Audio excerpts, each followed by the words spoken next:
had a normal pregnancy and a normal delivery. Everything seemed fine afterward, and about 12 hours later, they came into our room and said that they needed to transfer Garret to a level 3 trauma hospital. At the hospital, they continued with a whole bunch of testing. Nothing really came out conclusive except for the fact that he was extremely hypotonic, meaning very low muscle tone, epilepsy, was not eating, that was the big problem.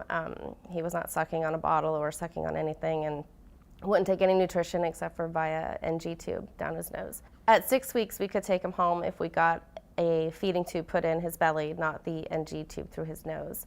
And now today, he's 6 years old, and we haven't fed him orally since he was 2. Garret is an undiagnosed mitochondrial disorder patient, just meaning that he doesn't have a diagnosis solidly.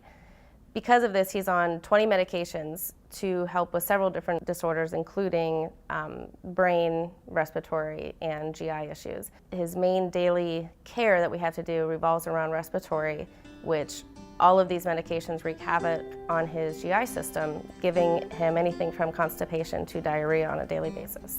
Different digestive disorders include gastroesophageal reflux disease, lactose intolerance, celiac disease, as well as disorders of the small intestine and colon that would include ulcerative colitis or Crohn's disease, as well as the functional disorders of the GI tract, such as irritable bowel syndrome.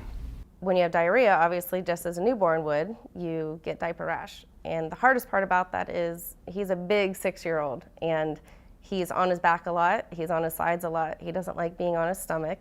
So to try to get rid of diaper rash after the skin's been broken and rubbed raw, you're always on your bottom still. So it's very hard to get rid of it once you have it, once he has it. Probiotics are supplements of good bacteria and yeast that we give to patients to contribute to their gastrointestinal health. The colon and small intestine are full of bacteria. The thought is that if we give patients supplements with good bacteria and yeast, that this will eliminate the space where bad bacteria and yeast can grow, and it is the bad bacteria and yeast that cause symptoms such as gas, bloating, diarrhea. On one of the many occasions that he's been on an antibiotic and he had diarrhea, one of my nurses said, "You need to get him on probiotics. It's the good bacteria that he's losing from having diarrhea from being on antibiotics." I found Florax DS when looking for probiotics. It stuck out because, first off, it's the only liquid. It's safe for children, so it made me very comfortable to use with him. And the other thing we love about it is you only have to give it once a week, whereas many of the others you have to do daily.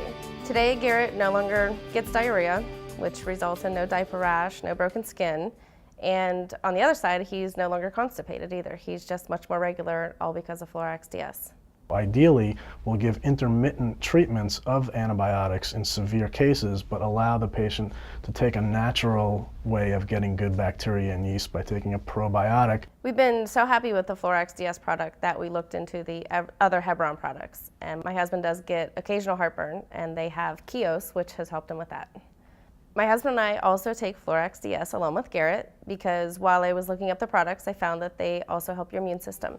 And we need to keep a healthy household for Garret, so we all take our Florax DS on Monday.